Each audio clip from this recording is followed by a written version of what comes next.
Hello guys, welcome back to IvainTures. So I'm here in the suburbs in Maryland, in this neighborhood pretty close to Waldorf, Maryland.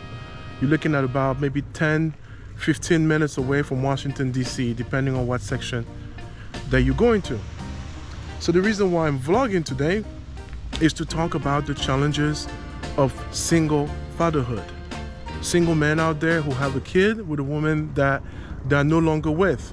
What are some of these challenges that men go through in the US, whether it's financial, whether it's time, whether it's societal pressures, and as is commonly said, it's cheaper to keep her. But what happens when you don't? What are some of the challenges that you have to deal with the court systems, right? Child support and custody difficulties. What happens when the man is stable and still not able to have a significant amount of time with his child?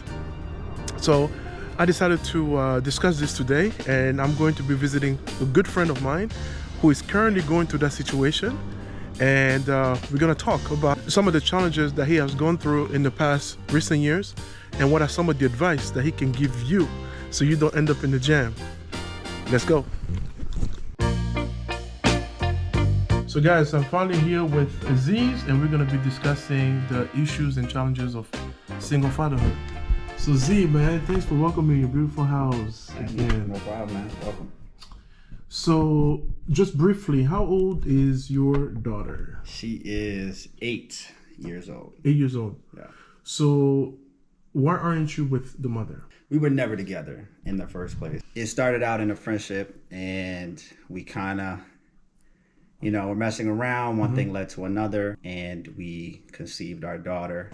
But we never talked about a relationship. I knew her less than a year, so I wasn't really ready to start a family. And with that being said, I wasn't ready for that huge commitment as far as starting a family with someone at that point. It just wasn't on it wasn't on my to-do list, on my agenda, but things happened. All right. So was it a peaceful arrangement after she was born, or what led to ultimately the situation that we're talking about today? It was peaceful in the beginning. Okay. Probably at least for the first year. Okay. Maybe year and a half. But I started to notice little things, which it just didn't sit right with me. And when I noticed little things, and it more so affected my daughter and her household, because my daughter at the time, she was going back and forth between my household and her household. But I started to notice things, and at the same time, I was still getting to know more about her mother, learn more about her mother. So I was trying to put two and two together, and things started happening. It was just red flag after red flag after red flag.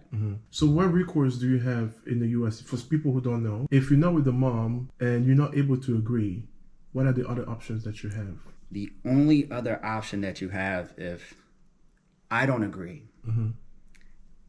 or if her and I can't come to a consensus, she has the ultimate tie-breaking authority per the court.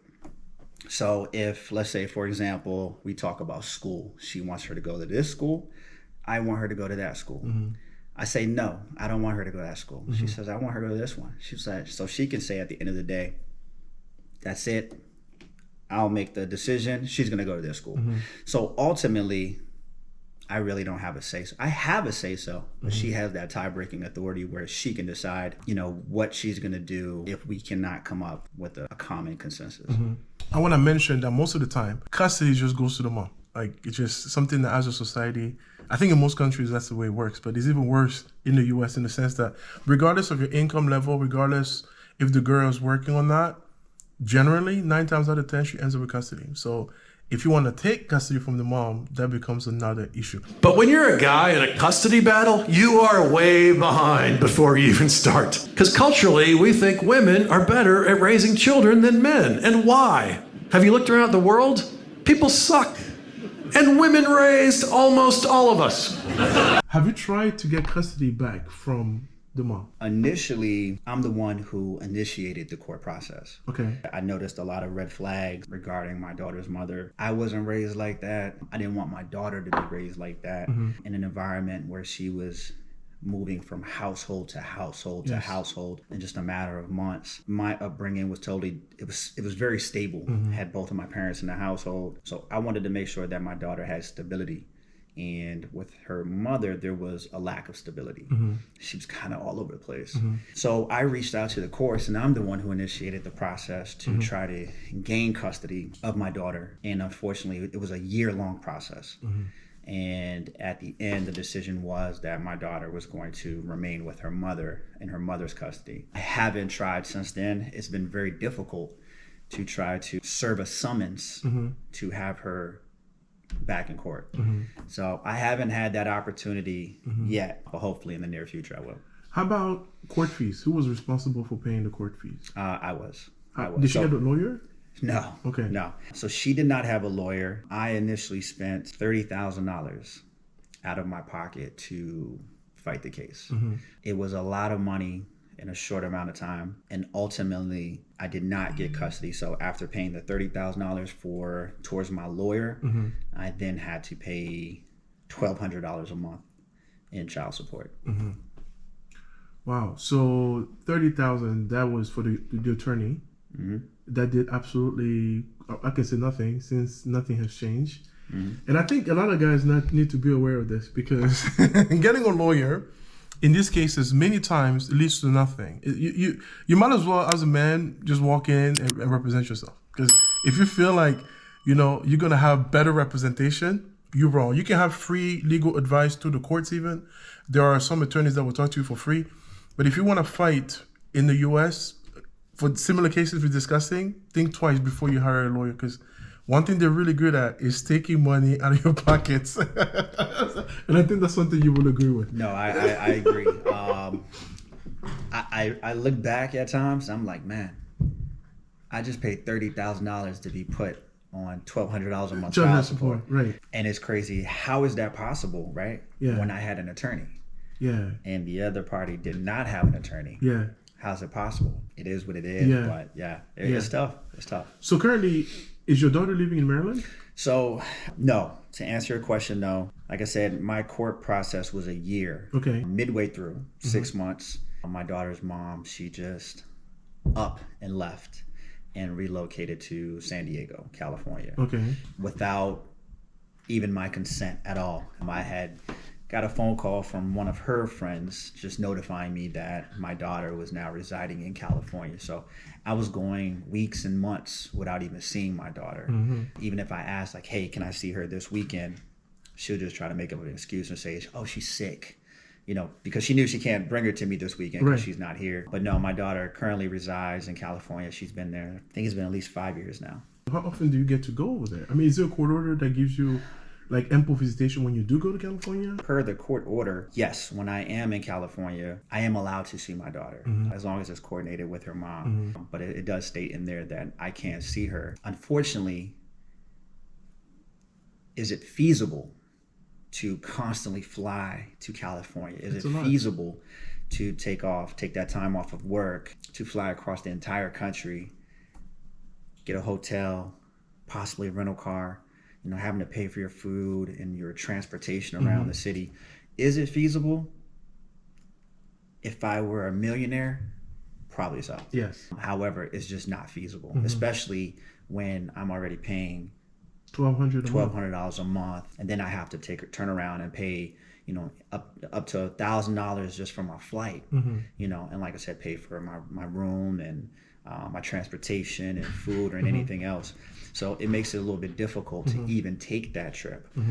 But I do have visitation as far as spring break, the summer, 6 weeks in the summer, Thanksgiving and Christmas. But with that being said, the difficult part about that is when my daughter's mom brings her for any one of those holidays, for that visitation period, I have to turn around and fly her back. So not only am I having to physically take her, I have to fly out there, of course, with my daughter. I'm paying for my daughter's direct flight and my return trip. Wow. And it's just a quick turn and burn. It's literally, I get to the airport, I drop her off, and I may stay until the next morning. Yes. Or it's just a quick turn and burn. I just jump on another plane and head back. Yeah. I need to mention another thing regarding child support. Regardless of how many student loans you have and other bills, when they do calculate your child support amount, it doesn't count. They really don't care how much your student loans are, how much your house costs. One of the main things they're looking at is how much money do you make. What can help is how much time you spend with the child. They will calculate that. I could get 50-50 custody, and guess what? I will still have to pay child support. I can get 50-50 custody and still have to pay this woman child support. Oh, how can you be a man in this society under this regime? But there's a lot of options as far as listing what other obligations you have, but they don't care what they are. So be mindful of that as well. If you're thinking, well, I have my car payments, that's your problem. It doesn't matter. It really doesn't. So now you're talking about going to California from Washington, D.C. area where we are. It's about close to 6 hours to get to San Diego. And now you have to get a hotel. It ends up being like your fancy trip to Paris, exactly the same cost, if not even more. So those are some of the challenges. And some guys decide, hey, you know what? Forget it. I'm just going to pay the child support. I'm not going to even be part of this anymore because I can't afford it. So when you have a guy who actually tries to be part of his child's life, this is what you have to deal with. Yeah, absolutely. And if you don't pay the child support, if you make more money, she can get more money from you. Correct. And if you don't pay, they have all kind of ways to get the money out of you, including, even incarceration. This is a bill that doesn't stop until your daughter grows to 18 years old. Absolutely. So let's say, for example, my case was a year long. Mm-hmm. So as soon as the case concluded, they actually set my child support or my arrears, Mm-hmm. right? They set it to I think since the beginning of the court case. Mm-hmm. So now I had to pay $11,000 out the gate. As soon as I left court, $11,000 I started in the arrears. That $1,200 amount included the arrears. Yes. And once I finally paid my arrears off, and now I pay $1,000. Mm-hmm. But it is tough because they start you out already in the hole. Mm-hmm. You're already out the gate in debt, Mm-hmm. even though you may have initiated the process. Yes. But you're gonna be starting out and in the hole. In the hole. Other than that, yeah, that's the tough part about it.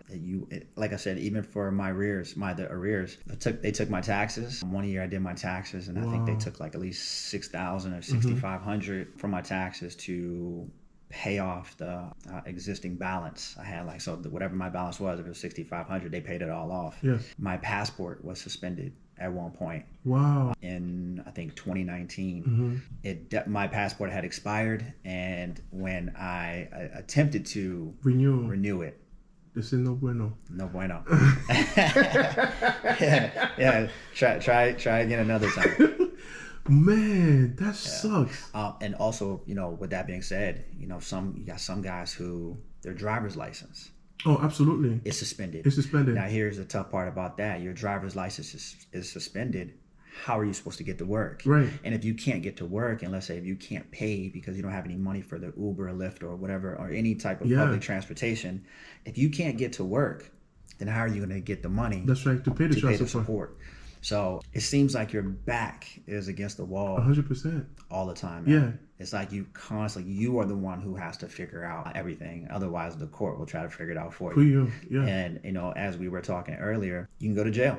You can, yeah. You can't pay it for whatever reason. You can't pay your arrears. You can't pay your support. If your driver's license is suspended or your passport suspended, yeah, you're facing jail time. Right. So right. Yeah, it's some huge consequences for it as well. Mm-hmm. Not to mention the fact that it can impact your credit score as well. Mm-hmm. Absolutely. If you don't pay, it's like any other bill. It goes in your credit report that you are behind, and that impacts everything else that you have. Yeah. So let me ask you this: is she a good mother? That's on the spot, man. Do I think she's a good mother? No, I don't. Okay, so let's move to this. So you would say you'll be a better fit than her as a parent. How's your daughter doing in school? 100%, I would be a better fit. Without getting into all the details, I just think, and I wholeheartedly believe, not to knock anyone down, but I wholeheartedly believe that her mother needs a lot of improvement in a lot of areas. Mm-hmm. My daughter, unfortunately, she's not doing very well in school. An excessive amount of absences, an excessive amount of tardies every year. She's in 3rd grade, and I think she's in 3rd grade as of today. She has a total of 50 absences and 50 tardies. Many missing assignments. The teachers always have concerns. So it's tough, man. If I were in the position where I had custody of my daughter and she was here back at home, there wouldn't be any issues. It's not that hard to ensure that your child gets to school on time. It's not hard to ensure that your daughter has lunch for the day or breakfast for the day. Or every parent knows if your child is going to school, right? They have some type of homework that comes, comes with your child every day, just to ensure that homework is in the backpack and is completed and is ready to go back to school. A lot of those things aren't taken care of on my daughters in California. What option do you have? The only way I can ensure that my daughter completes homework or anything is through FaceTime. That's the only tool that I have. There's times where a teacher may reach out and say that my daughter hasn't turned in an assignment and it was due 2 months ago. And I'll reach out to my daughter and say, hey, where's this assignment? I make her locate it. She'll find it at her desk in her room somewhere, and we would sit there and we'll go over it. We'll go over that homework packet until it's completed. Or if she has another assignment, I'll sit there with her on FaceTime and I'll have her put the paper up to the camera so I can read and see what's going on. And I'll spend a couple hours with her until it's completed. And if it's something if it's an assignment that just is going to take some time, then we'll just go over that assignment on the weekend. But I make sure that it's completed. And if there's a portion on that assignment that I can't complete, then I try to reach out to her mom and just say, hey, just try to go talk to your mom and tell your mom that she needs to help you with this portion. Other than that, man, I tell her to put that assignment back in her book bag and take it to school the next day. Then I'll reach out to the teacher and let the teacher know that I worked on that assignment with my daughter and it should be in her book bag, ready to go. So FaceTime is really the only tool that I have that I can somewhat ensure that work is getting completed. What do you say to someone who's going to watch this video and say, you know what, that's just a couple of guys talking smack because she's not here to defend herself. She's probably doing the best she can. Guys just don't want to pay child support, so they want to take custody, because this is common when you try to fight for your child. They say you just don't want to pay child support. What do you say to these people who, who feel like, you're just angry because you're paying child support? This is really what it comes down to. It's not really the money, right? Do I think that the money is being used for its intended purpose for my daughter? Yes. Absolutely not. Really? No. 100% no. If it was fair, if let's just say, for example, I had to pay $500 and her mom had to pay $500 a month, I think that's fair. At the end of the day, the child has to live somewhere, right? Whether it's in this household or if it's in that household. But at the end of the day, you tell one parent to pay the majority, the bulk, because the other parent has the child. I mean, the child has to live somewhere. But for one parent to pay everything, what is that other parent doing? Right. So it's really not about the money. The money, if it was going towards my daughter for its intended purpose and being used for that specific purpose, I'm okay with it. But when that money is being misused, and it's being used for her, for my daughter's mom, for her, whatever her personal business is, whatever she's doing with it, then it becomes an issue, because I'm the one who's here, working. I'm literally just giving someone else money so they can use it for just their personal items. Then it's an issue. Other than that, I would not be upset about paying child support. Now, the amount of support sometimes that we pay, it is a bit excessive. Right. And like you said earlier, it's solely based on your income. We never spent $20,000 on my daughter when we were together, and I had the money. Who spends that kind of money on a kid? We never spent $20,000 a month on our child. So what the fuck do you suddenly need that kind of money for? Does the court care about anything else? No. You could tell the court, Your Honor, I just bought a house, I just bought this, I bought that, I have all this debt. They don't care about that. Right. They specifically want to know what your income is and what the other party's income is. And that's just what they're going off of. But the biggest thing for me is making sure that my daughter has stability, right? And that she is succeeding in everything that she's doing. But when, like I said, when that money is not being used for that specific purpose, then I have an issue with that. 100%. Now, regarding child support, I want to say in the country I visited last year, Iceland, they are capped to a certain amount of money. You can't just keep asking for more money because somehow you had a kid with a man who becomes a millionaire, so now you are entitled to more. They are capped. All throughout Europe, there's a certain amount that's it, that's fixed. In the US, it doesn't matter. Even if you marry, I've read on the case with Kanye West and Kim Kardashian, he still has to pay child support, even though technically she makes more money than him. And the amount is ridiculous. So at some point, I mean, whether you're a guy or girl watching this video, man or woman, I should say, drop some comments, let me know. Do you think it's fair to ask a man to pay child support to someone who makes significantly more money, and to a point where you're almost getting pushed into debt? Because sometimes the amount just doesn't make any sense. It doesn't make any sense at all. And it's very frustrating as a man sometimes, and this is the reason I'm doing this video, because sometimes our voices are not being heard as far as men. It's just like deadbeat dads is basically the story that they talk about. But you have good men who want to be part of the kid's life, and they are pushed against the wall, like you were saying. Kim and Kanye will share joint custody of their 4 kids with, quote, equal access. The settlement confirmed Kanye will fork over $200,000 per month in child support. He's also responsible for an equal share of the kids' school and security expenses. The one good thing I would say in your situation, man, is you have communication with your child. There are guys out there who they pay and they have no communication. They call, the calls don't get returned, and they can't see the child. At least in your case, she's giving you, it sounds like, free access, right? You can say the communication is there? The communication is there. Okay, good. My daughter, she has her own phone. So her own phone, her own iPad. So I can actually reach out to her directly. Per the court order, that FaceTime be made available. Yes. Because at the time, my daughter, when she was relocated to California, she was around 2 years old. Very young. Yeah. So unfortunately, I can't physically be there. So FaceTime is the only tool that we have where I can feel like I'm right there with her. So that's what she would do. She'd kiss me through FaceTime, give me hugs through FaceTime. That's the only tool that we had to really be connected. Other than FaceTime, I have to go months, maybe a year at times without seeing her. So it is very difficult outside of that. Yeah. So when your daughter does come over here, how do things go? Is she calling every day to check that everything is good to go, or she basically gives you your time? She'll call.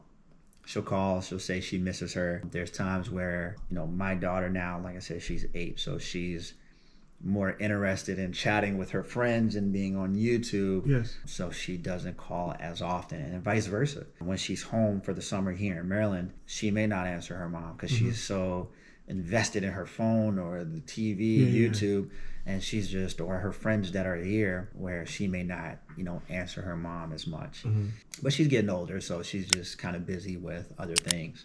But yes, her mom will call, and she'll take up quite a bit of time being on the phone. And sometimes it is frustrating because it's like, you see her every day, right? You see her every day. I finally have an opportunity to see her, and now you're taking up an hour of my time. If you want to call and maybe 10, 15 minutes chat and say, hey, go ahead and spend some time with your dad, go ahead but to take up an hour, it's just not fair.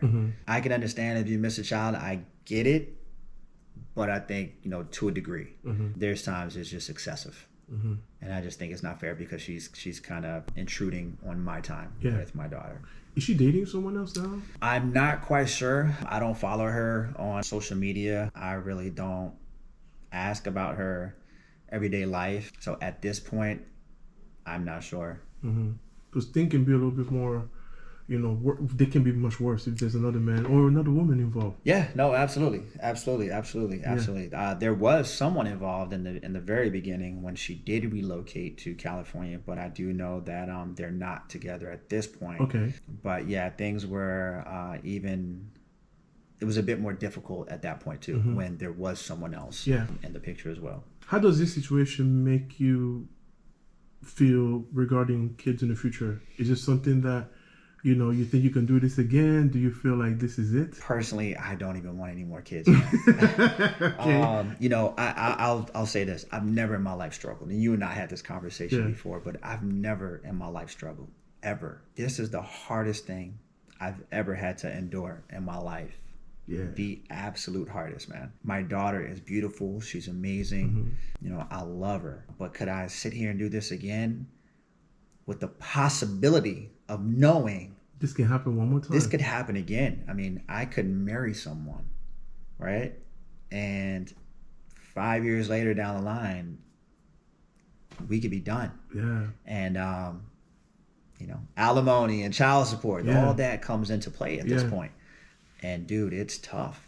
It's tough, man. I mean, to sit here knowing that you have to go through this for, you know, I look at it like it's a sentence, right? When I leave out of court, I feel like they threw an orange jumpsuit at me. Yeah, of course. And they gave me a sentence. Of And course. here I am for 18 years having to deal with this issue. So it's difficult, man. So knowing what I know now, do I want another child? Absolutely not.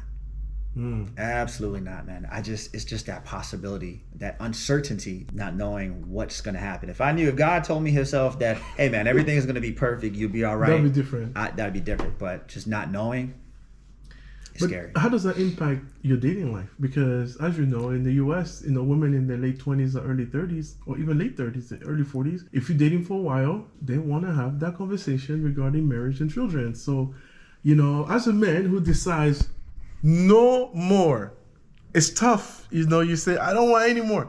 Women sometimes, they may not like that too much. You know, they might say, you know what, you're wasting my time, or what are we doing? How does that impact? So here's the difficult part about that.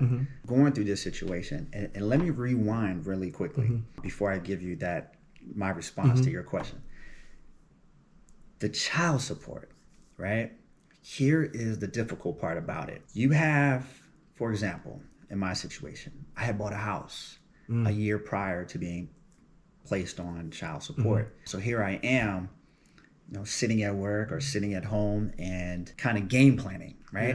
My financial situation.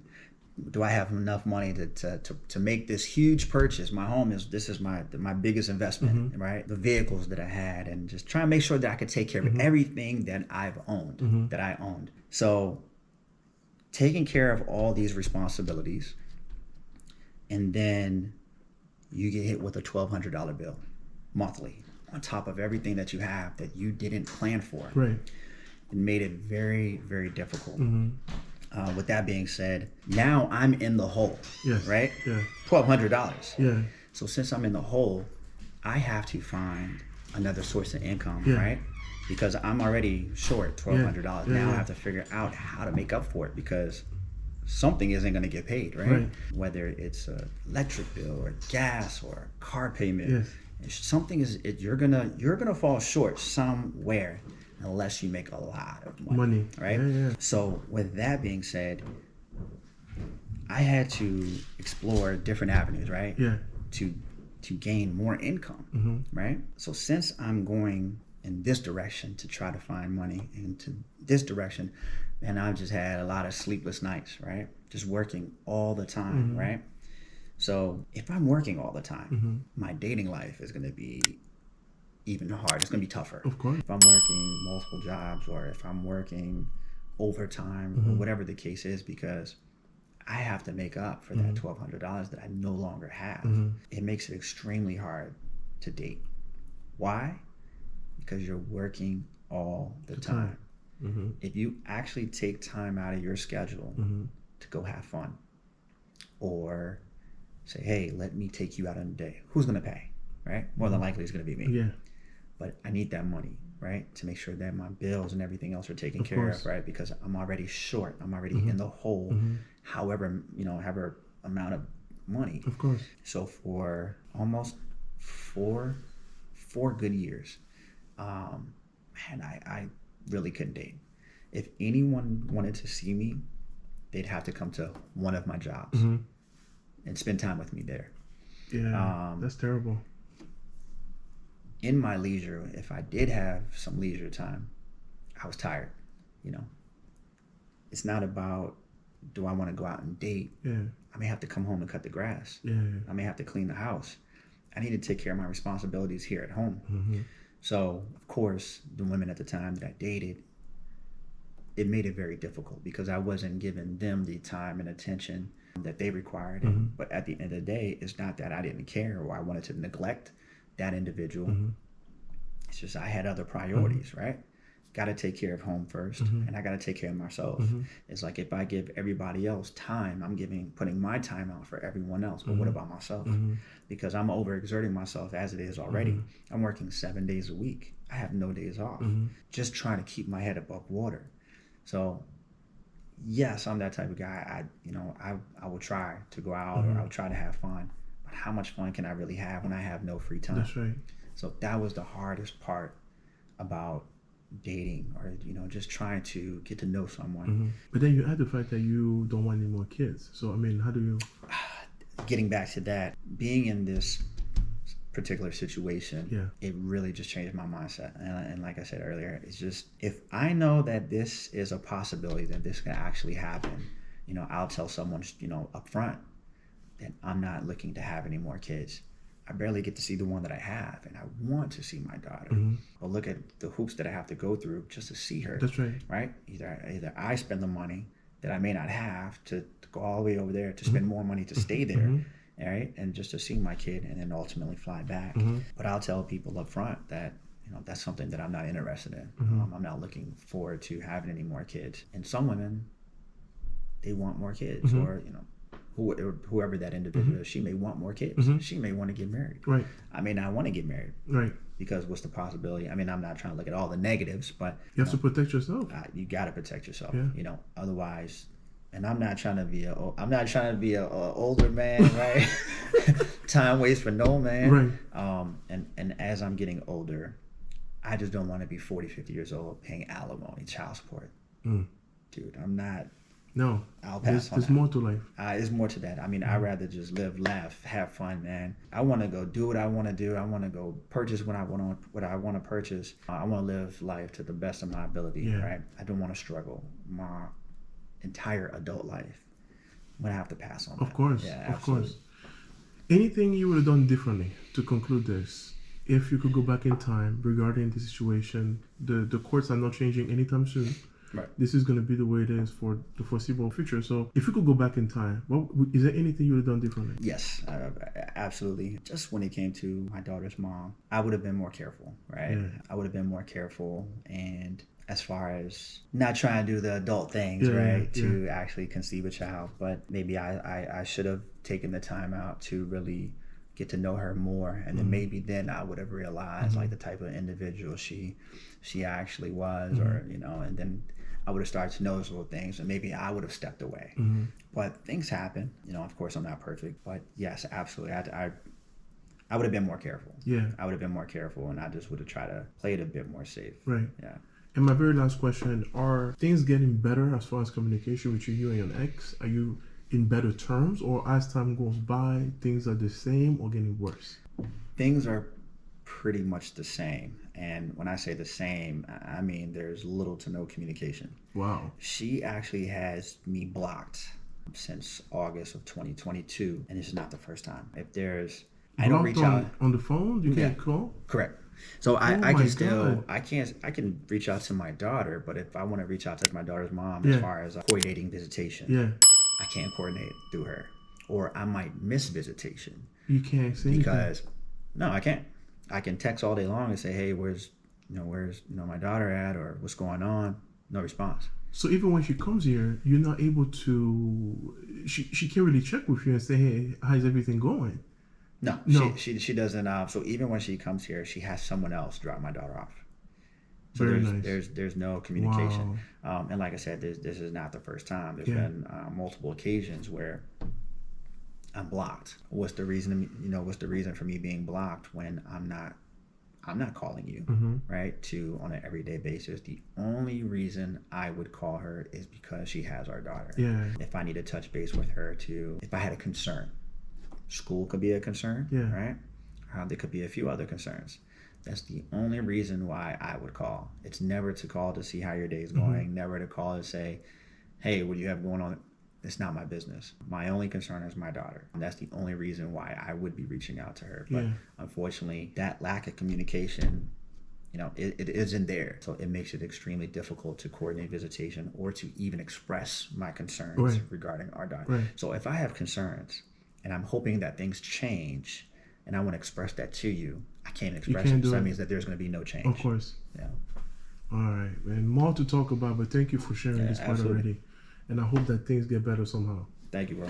Yeah, so the only recourse he has, if he wants to improve things, is to go back to court. And that comes with, the same old bills again. And if she gets a lawyer, even if she's married, she can make him pay for it and simply say, I can't afford the attorney. So it's just, it's tough. When you have no other solution than to spend more money, at some point you just give up. Either you stop going to see your child, or you're just like, you know what, forget it. You can do whatever you want. And that's the situation that many men are in right now. This is not to protect the deadbeat dads. This is not to say guys are always perfect. This is not to say that we don't share part of the responsibilities, but just bring to light some of the challenges that are never really discussed.